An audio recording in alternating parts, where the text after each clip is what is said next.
त्रयंबकं सदाशिवं नमामि हे उमापति जय अनंत नमोस्तुते नमोस्तुते। लंकेश, आप अपनी कथा में मुझे बता रहे थे कि समस्त संसार में अनुशासनहीनता चरम पर पहुंचने के कारण ही ऋषि दुर्वासा का जन्म हुआ, जो संसार में पुनः अनुशासन लाने वाले थे। हाँ गौरी पुत्र, अनुशासनहीनता तो संसार में सर्वत्र था, किंतु अभी भी एक स्थान ऐसा शेष था जहाँ अनुशासन और नियम दोनों ही स्थित थे, और वो स्थान था ऋषि अत्रि और देवी अनुसुईया का आश्रम, जहाँ अब ऋषि दुर्वासा जन्म लेने वाले थे। ओम नमः शिवाय। ऋषि अत्रि और उनकी अर्धांगिनी देवी अनुसुईया बड़े अनुशासन के साथ अपना जीवन यापन कर रहे थे। सूर्यदेव भले ही किसी दिवस अपनी दिनचर्या आरंभ करने में विलंब कर दें, किंतु ऋषि दंपति वो कभी भी किसी भी कार्य में कोई विलंब नहीं करते थे। ऋषि दधीची महादानी थे और ऋषि शिलाद विकार रहित थे, इसलिए उन्हें प्रभु महादेव के अवतारों के पिता होने का सौभाग्य प्राप्त हुआ। तो क्या ऋषि अत्रि और उनकी अर्धांगिनी माता अनुसुईया अपने अनुशासन के कारण इस महान पुण्य के भागी बने? प्रभु के ऋषि दुर्वासा अवतार का अधिक श्रेय तो माता अनुसुईया को ही जाता है, किंतु एकमात्र अनुशासन ही उनका श्रेष्ठ गुण नहीं था। महानतम तपस्वियों में भी उनकी गणना थी, क्योंकि उन्होंने ऋषियों के तप के विघ्नों को दूर करने हेतु 10 सहस्त्र वर्षों की दीर्घ अवधि के लिए तपस्या की थी, और चित्रकूट में 10 वर्षों के अकाल के समय जब भूख प्यास से मनुष्य एवं जीव जंतुओं के जीवन संकट में आ गए थे, तब माता अनुसुईया ने अपने घोर तप के तपोबल से उस भीषण अकाल में भी भूख प्यास मिटाने वाले फल और कंद मूल उत्पन्न कर दिए थे।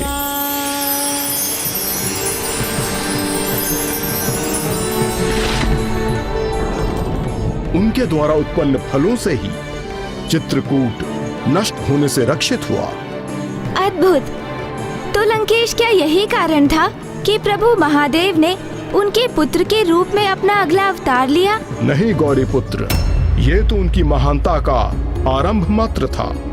उनका सर्वश्रेष्ठ गुण था उनके द्वारा एक निष्ठा से पतिव्रत धर्म का पालन करना, जिसके कारण वो मात्र महादेव के अवतार की ही नहीं, अपितु ब्रह्मदेव एवं श्री हरि नारायण के अवतारों की माता बनी। इतना ही नहीं, तीनों त्रिदेवियां उनके समक्ष पराजय स्वीकार करने पर विवश भी हुई थीं। किंतु फिर ऐसा क्या हुआ कि त्रिदेवी माताओं को ही उनके समक्ष पराजित होना पड़ा? बताता हूँ गौरी पुत्र, किंतु आपके संज्ञान के लिए ये भी महत्वपूर्ण है कि ये कथा मात्र ऋषि दुर्वासा के जन्म से ही नहीं जुड़ी, अपितु इस कथा का संबंध तो दत्तात्रेय एवं चंद्रमा के जन्म से भी है। तो फिर शीघ्र बताइए कि आगे क्या हुआ था? त्रिदेवी माताओं को माता अनुसुईया के समक्ष क्यों और कैसे विवश होना पड़ा था? एक ऐसी स्पर्धा में जिसके उत्प्रेरक देवर्षि नारद थे। देवर्षि नारद? हाँ गौरी पुत्र, चित्रकूट में माता अनुसुईया के चमत्कार के उपरांत उनकी ख्याति तीनों लोकों में गूंज उठी थी। इसलिए देवर्षि नारद उनके दर्शन करने ऋषि अत्रि के आश्रम पहुंच गए, और जब वो वहां से लौटे तो माता अनुसुईया के धर्म परायणता से इतने प्रभावित थे कि उनका ही नाम और उनका ही गुणगान था उनकी जिह्वा पर, किंतु उन्हें यह ज्ञात नहीं था कि उनके द्वारा माता अनुसुईया का निरंतर गुणगान उनके और त्रिदेवियों के मध्य एक गहरा भेद उत्पन्न करने वाला था। नारायण नारायण। प्रणाम माते। कल्याण हो देवर्षि। आप तीनों भूलोक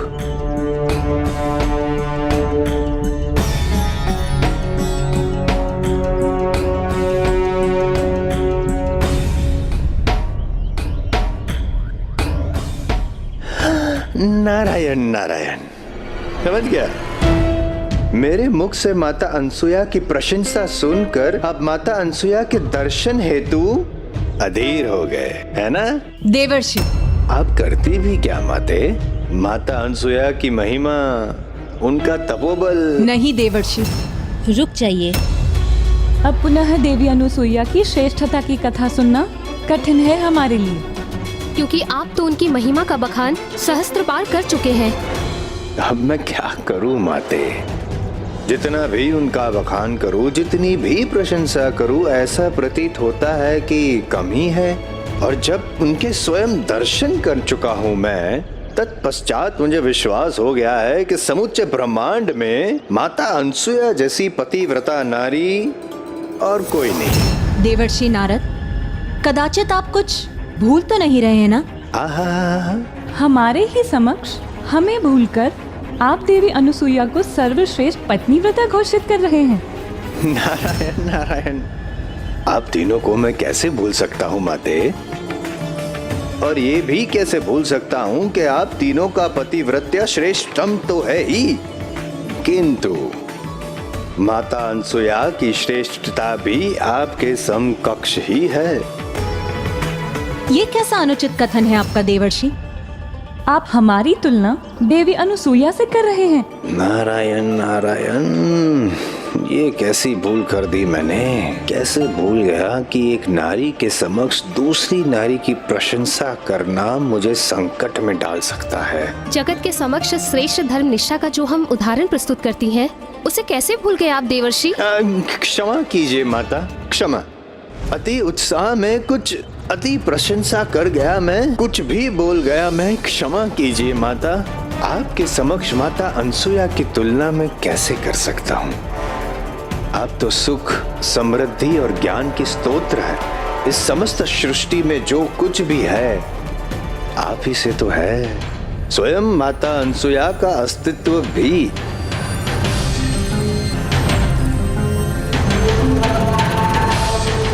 देवर्षि नारद ने तो अपना पक्ष अत्यंत शीघ्र परिवर्तित कर लिया।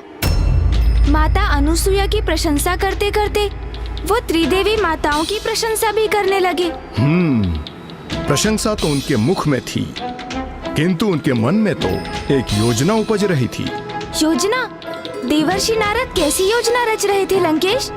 अपने मत को प्रमाणित करने हेतु भांति भांति की योजनाओं को गढ़ना ही देवर्षि का परम कौशल है गौरीपुत्र। उन्हें तो विश्वास था कि माता अनुसुईया सर्वश्रेष्ठ पतिव्रता नारी थी, त्रिदेवियों के समकक्ष थीं, किंतु अपना ये मत त्रिदेवियों से स्वीकार कराने हेतु वो त्रिदेवियों को ही एक विचित्र परीक्षा में डालने की योजना गढ़ रहे थे, जिसके अनुसार कुछ ही दिवसों के उपरांत एक एक कर वो लौह के चने लेकर त्रिदेवियों के समक्ष प्रस्तुत हुए। लौह के चने? किंतु क्यों लंकेश?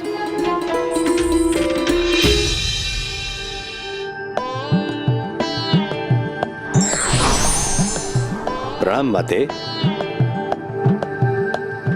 नारायण नारायण।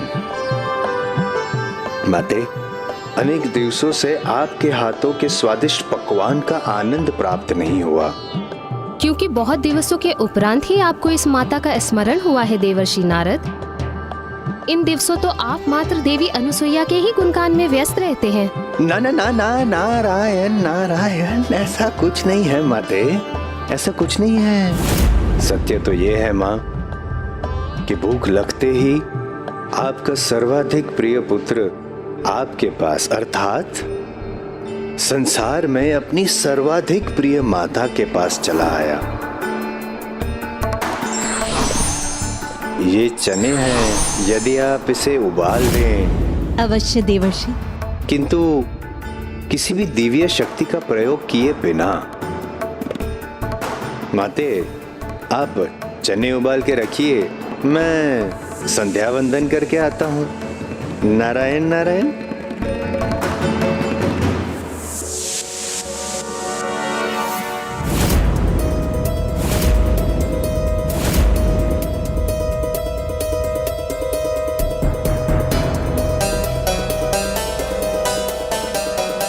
लौह के चने?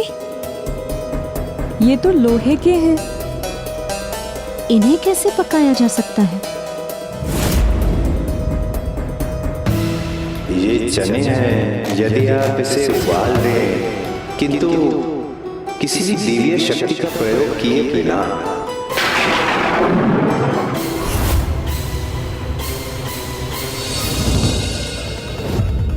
देवर्षि नारद ने बड़ी ही चतुराई का प्रदर्शन किया ना लंकेश।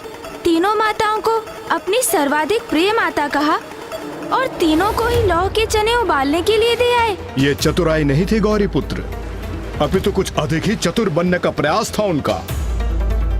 नारायण नारायण कहकर जिन नारायण का वो स्मरण सदैव करते हैं, कदाचित उन्हीं से ये गुण प्राप्त किया होगा उन्होंने। फिर क्या हुआ लंकेश? फिर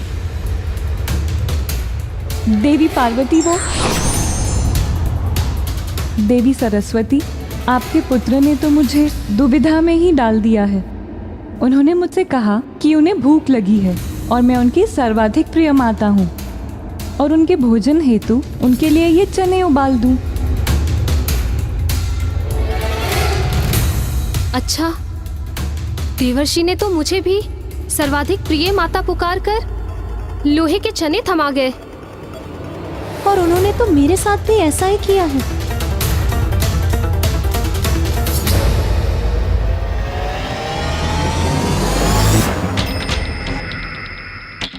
कदाचित सत्य तो ये है कि हम तीनों को उन्होंने कहा अवश्य, किंतु हम तीनों में से कोई भी उनकी सर्वाधिक प्रिय माता है नहीं। वो तो मात्र हमसे इतना चाहते थे कि हम उनके लिए ये लोहे के चने उबाल दें। किंतु ये कैसे संभव है देवी? कदाचित हमारा पुत्र देवर्षि नारद हमारी ही परीक्षा ले रहे हैं। किंतु वो है कहाँ? हमें तो वो केवल मुख से ही माता सर्वाधिक प्रिय माता पुकारते हैं, किंतु जिन्हें वो अपने मन से वास्तव में सर्वाधिक प्रिय माता समझते हैं और जिनके गुणगान गाते वो थकते नहीं, उन्हीं के पास गए होंगे देवर्षि नारद। अर्थात वो देवी अनुसुईया के पास गए हैं।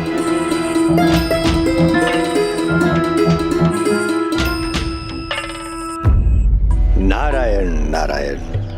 प्रणाम माते। माते, आपने तो समस्त चित्रकूट की भूख मिटाई थी, तो मेरी ये प्रबल इच्छा एवं विनती है तो मुझे भी आपके हाथों का भोजन प्राप्त हो। अवश्य देवर्षि, ये तो मेरा परम सौभाग्य होगा, क्योंकि आपने मुझे माता पुकारा है और माता का कर्तव्य होता है अपने पुत्र को भोजन प्रदान करना। तो कहिए, क्या भोजन प्राप्त करना चाहते हैं आप? माता, आप मेरी वो माता हैं जो मुझे सर्वाधिक प्रिय है, तो अपने इस पुत्र देवर्षि नारद के लिए ये चने उबाल दीजिए बस। अवश्य। माते, इस अंतराल में अपनी संध्या वंदन संपन्न करके लौटता हूँ। नारायण नारायण। तीनों माताओं के मध्य ये कैसी स्पर्धा उत्पन्न कर रहे थे देवर्षि नारद, और अंततः कौन सी माता लौह के चनों को उबालने में सफल हुई? ये स्पर्धा तो ये निर्धारित करने के लिए हो रही थी गौरी पुत्र कि समस्त ब्रह्मांड में श्रेष्ठतम पतिव्रता देवी कौन थी।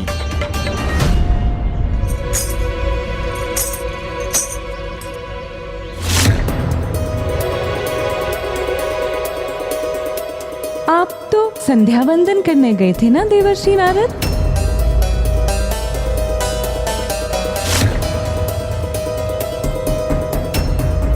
फिर आपके यहाँ होने का क्या प्रयोजन है देवर्षि?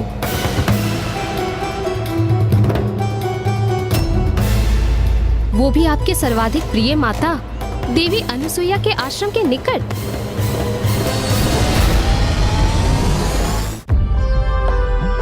क्षमा माते, संध्या वंदन करने ही गया था, किंतु किंतु क्या देवर्षि?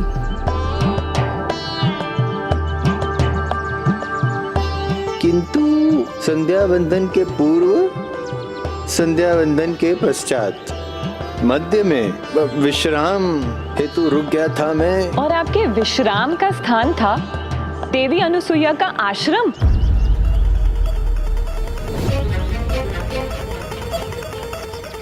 हम तीनों को लौह के चने देकर आप देवी अनुसुईया के आश्रम क्यों पहुंच गए?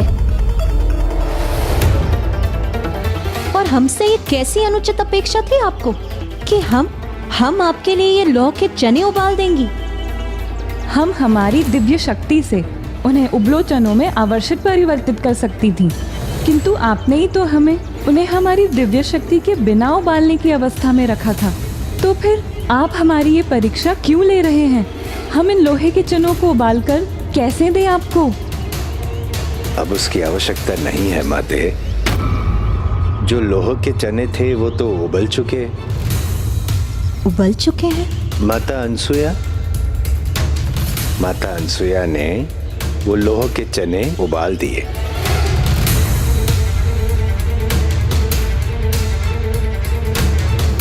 ये कैसे संभव है? हमारे साथ परिहास कर रहे हैं आप? बिना किसी चमत्कार, बिना किसी दिव्य शक्ति के उन लौह के चनों को कोई कैसे उबाल सकता है? पतिव्रता की धर्म की शक्ति से माते। कहीं इनका क्रोध जागृत हो गया तो मेरी इस परीक्षा में मैं ही विफल ना हो जाऊं। मैंने कहा था ना कि आप तीनों के समान माता अनसुया भी पतिव्रता देवी ही है।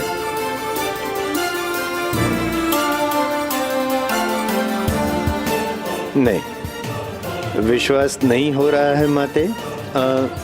किंतु आपको इतना तो विश्वास है ना माते कि मैं आपसे असत्य कथन तो नहीं करूंगा, ना ही असत्य वस्तु दिखाऊंगा। तो जो सत्य है वही दिखा रहा हूं माते।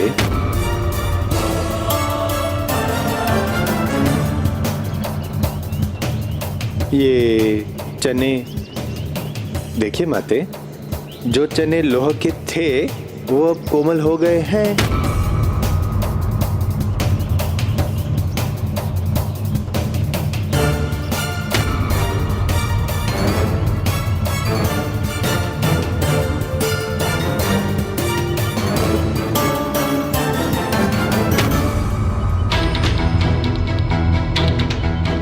अत्यंत आश्चर्य की बात है, ये कैसे संभव है? उस कार्य में सफलता कैसे प्राप्त की देवी अनुसुईया ने, जो सर्वथा असंभव है? हाँ लंकेश, माता अनुसुईया ने इतने असाध्य कार्य को कैसे संपन्न कर दिया? गौरीपुत्र, अपनी ममता के साथ साथ माता अनुसुईया ने अपने एक और महान गुण का प्रयोग किया था।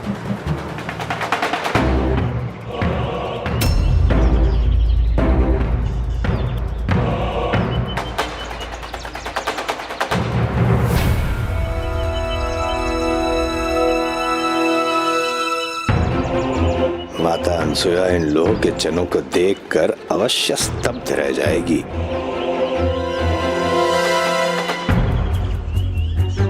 मेरी अपेक्षा के विपरीत माता तो इन्हें देखकर तनिक भी विचलित नहीं हुई। अभी तो उनके मुख पर तो मंद मुस्कान आ गई।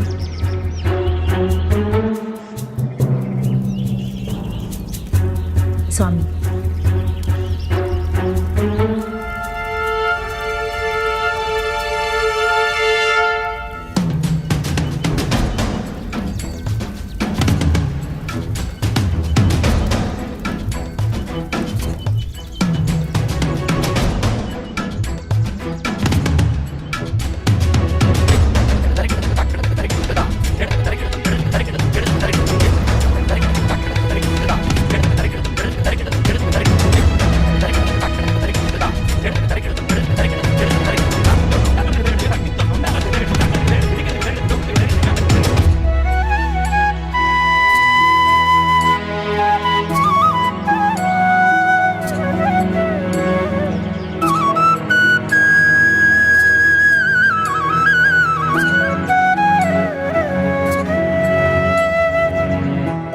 नारायण नारायण।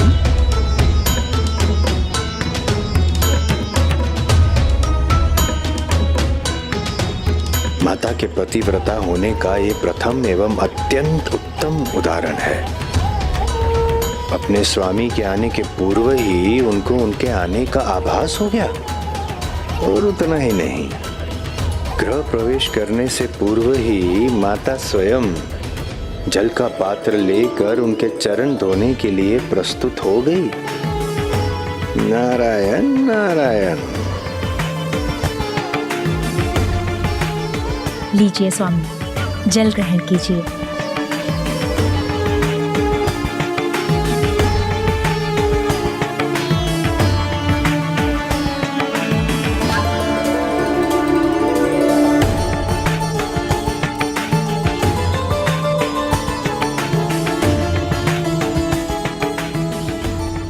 अब मैं स्वामी के चरणों के इस जल का उचित प्रयोग करूंगी।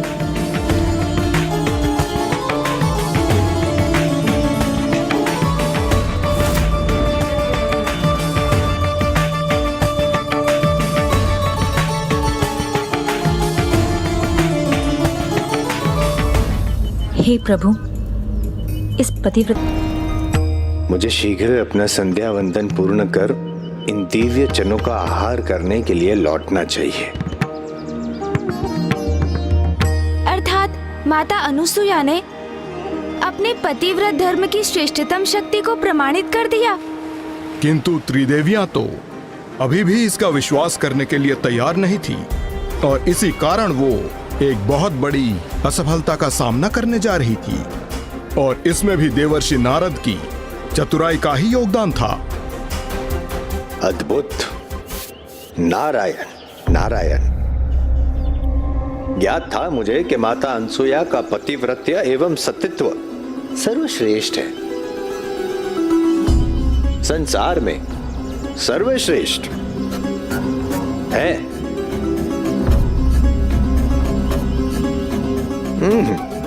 ये लोग चने थे, अब कोमल चने हैं। अति स्वादिष्ट, अति उत्तम, आनंददायक।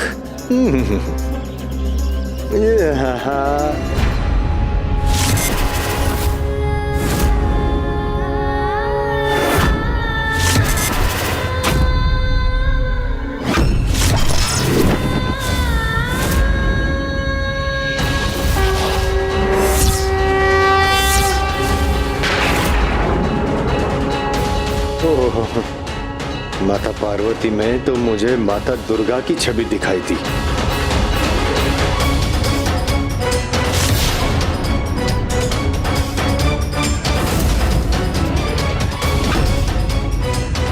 नारायण नारायण। इतना प्रसन्न होने की क्या आवश्यकता थी मुझे। अब तीनों माताएं एक साथ मुझसे रुष्ट हो गई हैं। इनके क्रोध का भागी बना तो मेरी रक्षा कोई नहीं कर सकेगा। इसीलिए प्रसन्न होने के स्थान पर मुझे शीघ्र अपनी सुरक्षा का कोई उपाय सोचना होगा। सोचो देवर्षि नारद, शीघ्र सोचो।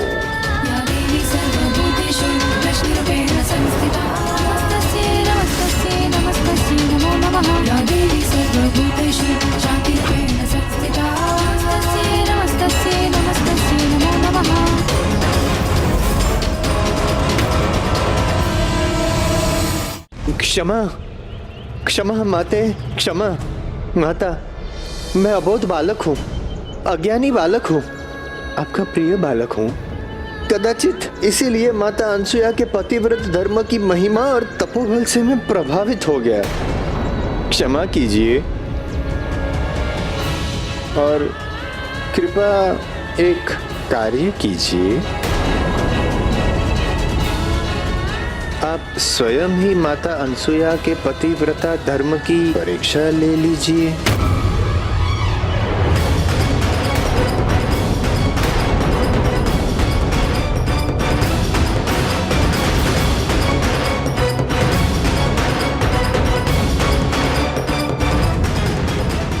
मुझे ज्ञात है माते कि आप देवियां मेरा विश्वास करने में असमर्थ हैं,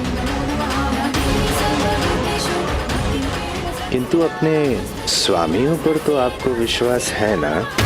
क्यों ना आप उनसे ही कहे कि वे माता अनसुया की पतिव्रता होने की परीक्षा ले लें।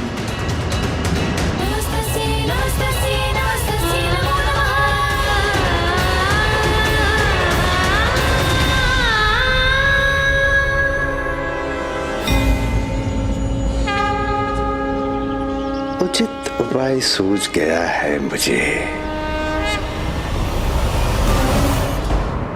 तो लंकेश, अनुसुईया माता की परीक्षा लेने के लिए सत्य में तत्पर थी, और यदि ऐसा था तो क्या तीनों प्रभु भी उसके लिए प्रेरित हो गए थे? गौरी पुत्र, यदि त्रिदेवी कुछ करने की ठान लें तो त्रिदेव उसे कैसे अस्वीकार कर सकते हैं? आपको ऐसा करना ही होगा स्वामी। आपको वहां जाकर देवी अनुसुईया से निर्वाण दान मांगना ही होगा। निर्वाण दान मांगना ही होगा। निर्वाण दान मांगना ही होगा।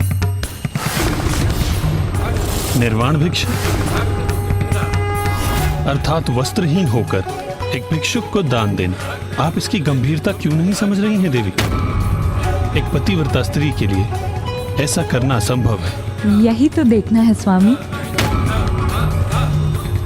उनकी पत्नी व्रता, उनके सतीत्व की ही तो परीक्षा है ये। देवर्षि नारद के अनुसार उनके पतिव्रता धर्म में निष्ठा सर्वश्रेष्ठ है, कदाचित हम त्रिदेवियों से भी अधिक, और हम इसकी सत्यता की परीक्षा लेना चाहते हैं। किंतु देवी, ये तो परीक्षाओं की सभी सीमाओं का भी चरम है। वास्तविक परीक्षा तो चरम पर पहुंचकर ही होती है, क्योंकि यदि उन्होंने आपको भिक्षा देना स्वीकार किया तो अपने पतिव्रत धर्म से भटक जाएंगी, और यदि उन्होंने ऐसा नहीं किया तो वो अपनी तपोशक्ति खो देंगी। किंतु ये परीक्षा मात्र एक परीक्षा तक ही सीमित नहीं रहेगी, क्योंकि जिस परीक्षा के परिणाम स्वरूप साक्षात ईश्वर के दर्शन प्राप्त हो, वो तो एक वरदान स्वरूप ही होती है। महान आत्माओं की परीक्षा लेना कभी कभी स्वयं के लिए एक बहुत बड़ी परीक्षा की स्थिति उत्पन्न कर देता है देवी। देवी, इस परीक्षा का कहीं हम पर ही विपरीत प्रभाव न हो जाए। ये तो सर्वथा अनुचित है, और अनुचित से सदा अनर्थ होता है। यदि आपको मेरे सतीत्व पर विश्वास है, यदि आपको विश्वास है कि मैं पतिव्रत धर्म के मार्ग से तनिक भी नहीं भटकी हूँ, यदि आप ये मानते हैं कि मैं सर्वश्रेष्ठ पतिव्रता हूँ, तो आप देवी अनुसुईया की परीक्षा लेने अवश्य जाएंगे। तो आप मेरा यह अनुरोध कदापि अस्वीकार नहीं करेंगे स्वामी।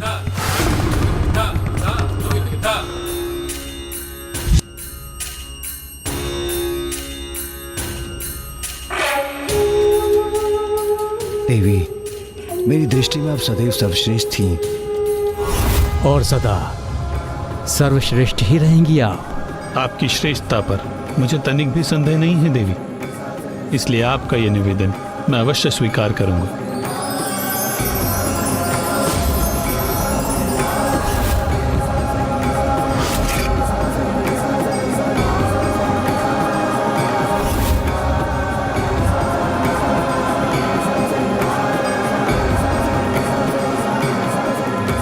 अर्थात लंकेश, तीनों त्रिदेव माता अनुसुईया की ऐसी घोर परीक्षा लेने पर विवश हो गए।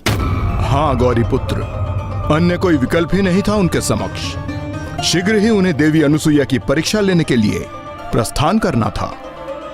इस परीक्षा के अत्यंत प्रभावी परिणाम तो होने ही वाले थे, और साथ में त्रिदेवियां भी देवी अनुसुईया के समक्ष असहाय अवस्था में प्रकट होने वाली थीं।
भिक्षाम देहि।